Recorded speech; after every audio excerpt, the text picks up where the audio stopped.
Olá pessoal, tudo bem com vocês? Sejam todos muito bem-vindos. Vamos agora para o 33º round. Vai aí acionando o sininho e compartilhando. Mas antes da mensagem, vamos louvar. Eu não sou um escravo do medo.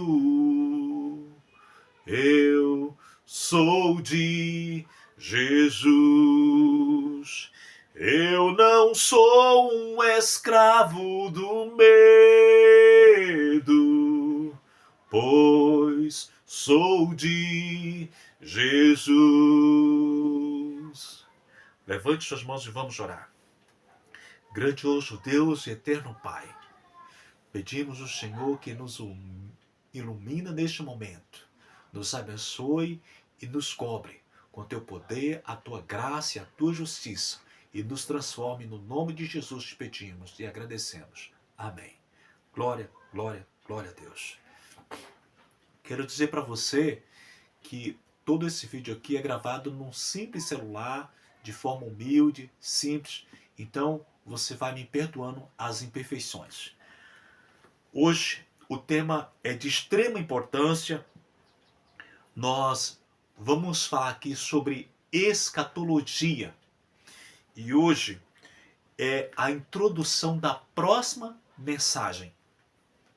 Quero dizer para você que em 2005, mais ou menos por aí, quando eu comecei a correlacionar os números bíblicos e expus as minhas ideias, as minhas descobertas, o pastor da minha igreja adventista, ele começou a achar que eu estava pirando, que eu estava indo por caminhos e trilhando por veredas estranhas.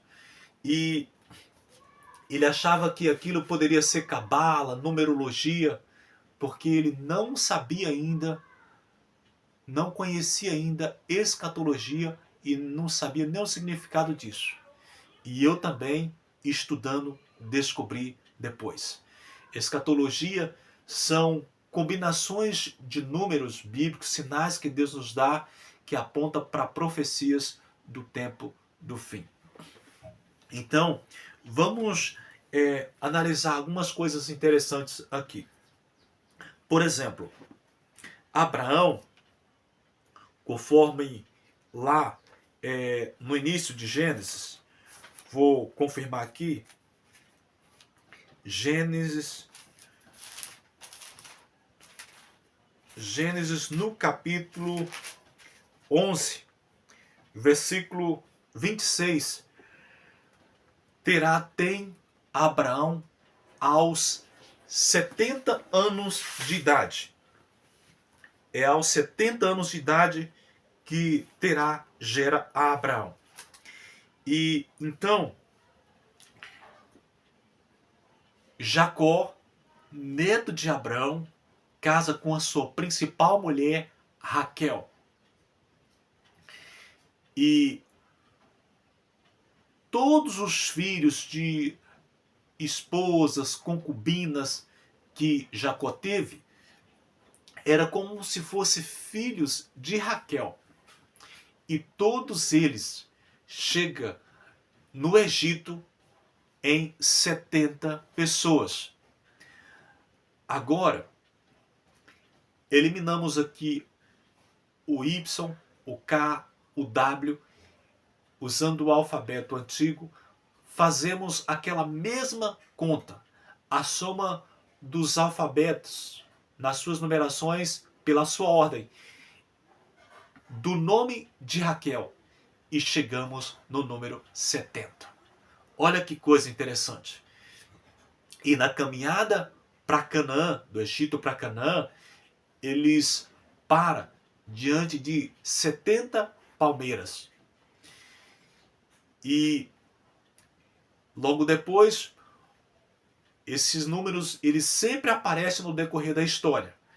70 anos de cativeiro na Babilônia, e depois de Cristo, 70 anos depois, Jerusalém é invadida. O número 70 representa peregrinação. Falando do número 40 agora. Por exemplo, Moisés, a história dele é descrita, é relatada, ou a história dele é dividida. Moisés, a história dele é dividida em 3 períodos de 40 anos.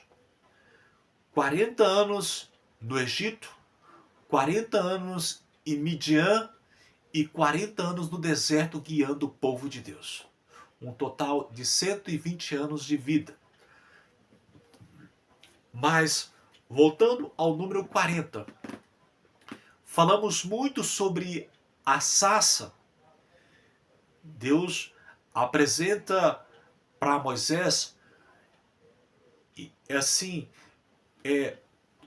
em forma de uma sarça que ardia, mas o fogo não queimava, que representa Jesus e representa também os seus filhos, inclusive os filhos de Israel, que não se consumiu no meio das aflições, ardentes aflições que passou no Egito. E falamos também sobre a vara de Arão, mas fazendo a mesma conta aqui do nome de Raquel, a palavra sarça tem o número 40. E a palavra vara também o número 40.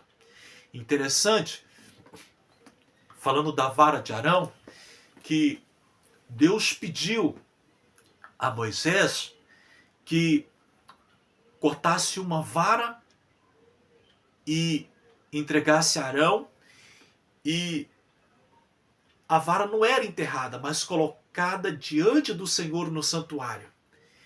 E de um dia para o outro, a vara floresceu e produziu frutos. Ali, a vara representa a autoridade de Arão para disciplinar o povo espiritualmente. Isso aconteceu depois de Coré, Datã e Abirã querer queimar incenso, fazer serviços que era assim função de Arão. Arão tinha construído aquele bezerro de ouro e perdido a autoridade diante do povo, assim, na visão deles. E Arão estava desmoralizado. Então, o povo questionou a autoridade de Moisés e Arão. E através dessa vara e dessa manifestação extraordinária do poder de Deus, a dignidade e o prestígio deles foram recuperados. Mas interessante também que quando no povo de Israel alguém pecasse, que não fosse um pecado para apedrejamento ou ser queimado, então eles sofriam 40 chibatadas ou 40 varadas. Ali no livro de Provérbios também, a vara é relacionada à criança como forma de disciplina. Mas agora vamos ver também que o livro de Êxodo tem também 40 capítulos. E ali, em toda a história de Êxodo, mostra Deus provando a fé do seu povo e a fidelidade do seu povo, provando tanto no Egito, quando eles sofriam a escravidão, como também no deserto. Deus, o principal sacerdote, disciplinou e provou o seu povo. Agora vamos falar dos mandamentos de Deus. Êxodo 20, versículo... Agora vamos falar dos 10 mandamentos. Em Êxodo tem 40 capítulos. E os 10 mandamentos está no coração de Êxodo. Está no meio, no capítulo 20. Interessante que lá mais adiante, no livro de Salmos 40, versículo 8, Davi, referindo a Jesus, diz: no meu coração está a tua lei, agrada-me fazer a tua vontade. Agora, falando de Jesus, ele afirma: eu sou o pão. Esse pão que vocês estão comendo aqui na ceia, falando com os discípulos, é a minha carne. Esse vinho que vocês estão bebendo é o meu sangue. Então, João fala de Jesus.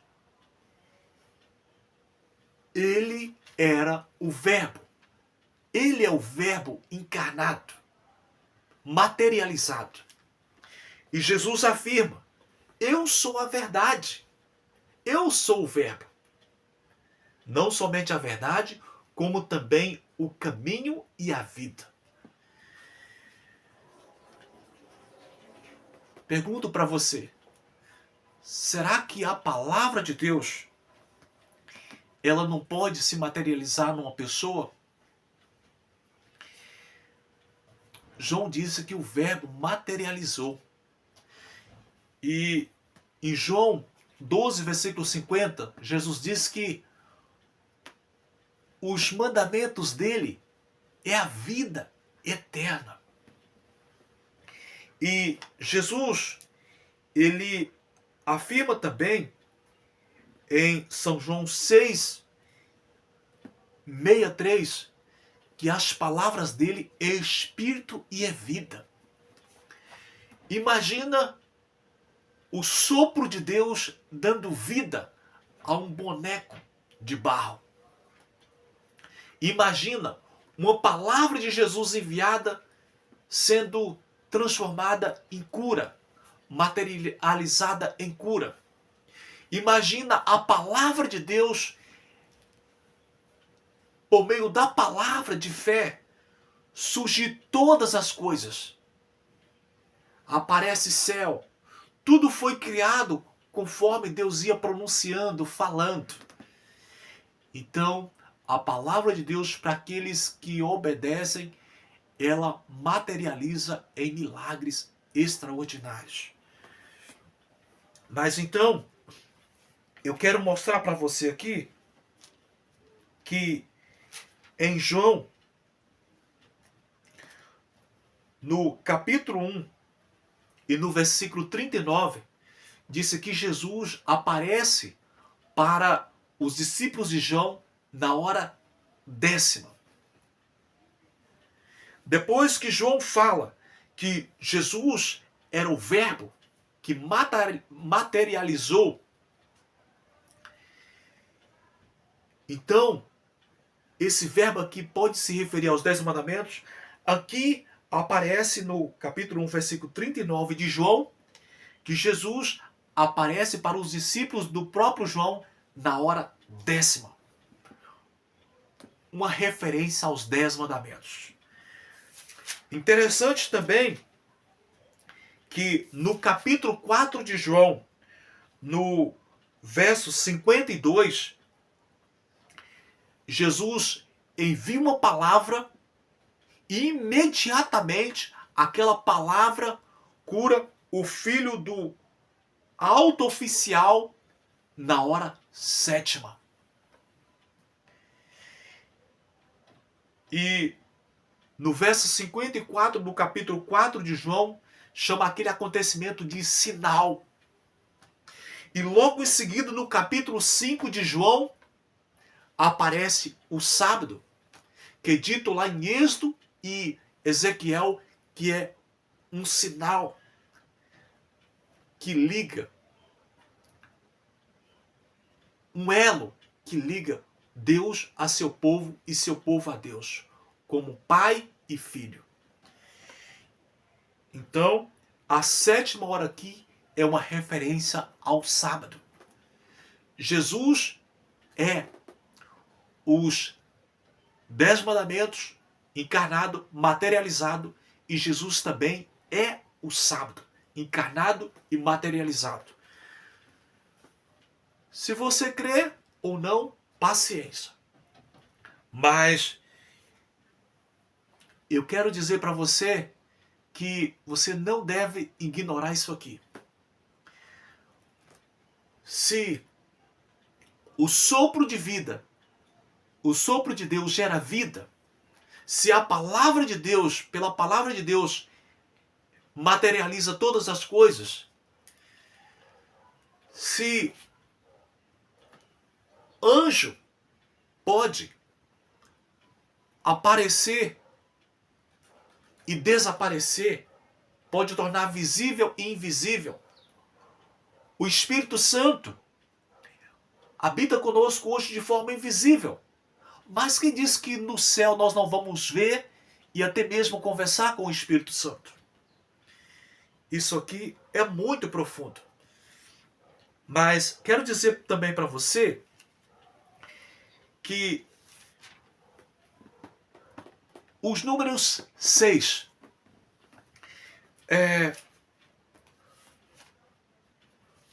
o número 6 ele pode representar escravidão, de conformidade com o Êxodo 21, versículo 2. E o número 7, libertação.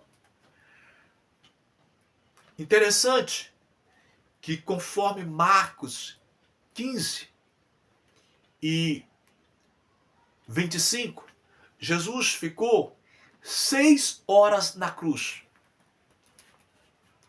preso na cruz, símbolo de escravidão. Na hora sexta, reina trevas sobre a terra. O mundo escravo nas trevas. Mas depois que surgem as trevas, aquelas trevas representam trevas na vida daqueles que não iriam aceitar, mas ao mesmo tempo luz para aqueles que aceitar a palavra de Deus. Porque diz em Salmos que Deus faz brilhar luz nas nossas trevas. Luz na vida daqueles que amam e adoram a Deus. Mas interessante é que aqui em João 4 e versículo 6, olha que coisa impressionante. No versículo 6, falando na hora sexta, que Jesus aparece, se revela para a mulher samaritana, para libertar aquela mulher da escravidão. Paulo, aqui no livro de Atos no capítulo 9, a luz brilha na vida do apóstolo Paulo na hora sexta. No testemunho dele, ele conta que a luz brilhou ao meio-dia. Na Bíblia, meio-dia é a hora sexta. Quando Pedro, ele tem a visão para Deus relatar para ele a experiência de Cornélio, Pedro, ele tem a visão na hora sexta.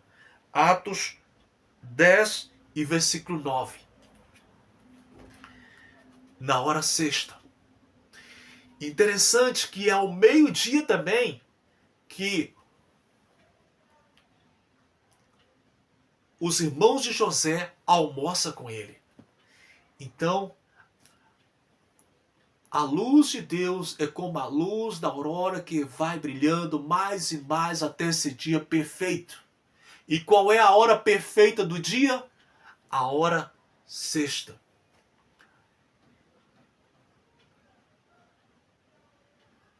Na hora sexta, Jesus se revela para você. E na hora sétima, você é uma pessoa liberta. Mas é interessante que segundo os relatos dos evangelhos, Jesus ele morre na hora nona, 3 horas da tarde. E quando Jesus ele morre, ele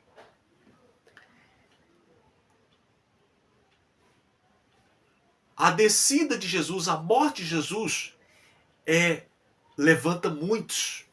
Muitas pessoas ressurgem na morte de Jesus. Uma coisa interessante, se na morte de Jesus ele ressuscitou pessoas, imagina depois de ressurgir o que Jesus pode fazer na nossa vida. Mas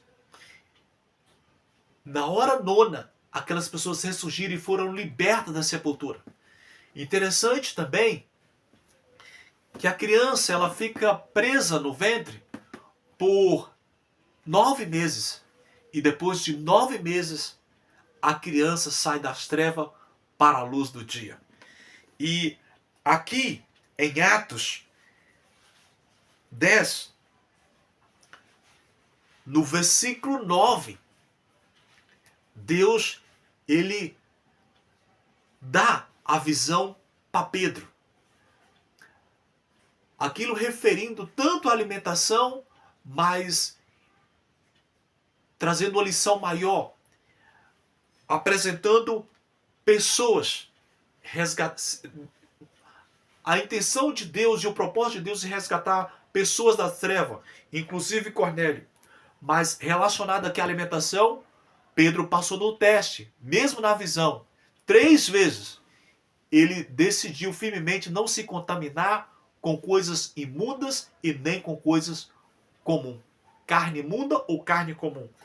Mas interessante também que no capítulo 10 de Atos, no versículo 3, o anjo se aparece para Cornélio na hora nona. A visão de Cornélio é na hora nona. Jesus liberta as pessoas na sua morte na hora nona. No verso 9 do capítulo 10 de Atos, Deus ele revela para Pedro as suas intenções com Cornélio. E na hora nona, o anjo se apresenta a Cornélio. Ei, eu vim te libertar, eu vim te resgatar. Isso é maravilhoso e é muito profundo. Então, a hora nona da morte de Jesus na cruz aparece aqui para Cornélio e simbolicamente no versículo 9 para Pedro.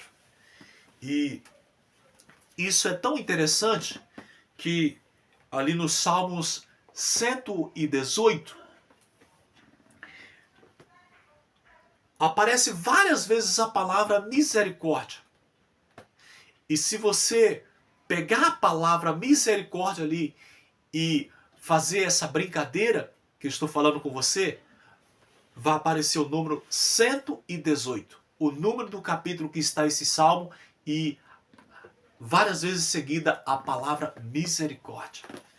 Será que o número 18, espiritualmente falando, também não representa a misericórdia de Deus? Também, no final do livro de Provérbios, Salomão, a partir do capítulo 30 de Provérbios, nos finais ali, ele começa a usar vários animais como símbolo. E, por último, eu quero mostrar para vocês aqui, ele fala aqui de 3 coisas elegantes. Ele fala do leão, do galo e do rei. Ah, meu irmão, o leão é o rei da selva. O galo é o rei do galinheiro. E logo em seguida menciona o rei. Mas aqui, o livro de Provérbios fecha com 31 capítulos. E se você pegar a palavra rei, R, de número 17 do alfabeto, eliminando o K, o Y e o J. R de número 17 do alfabeto, E de número 5 e I de número 9, somando essas letras da ordem do alfabeto, temos aqui o número 31.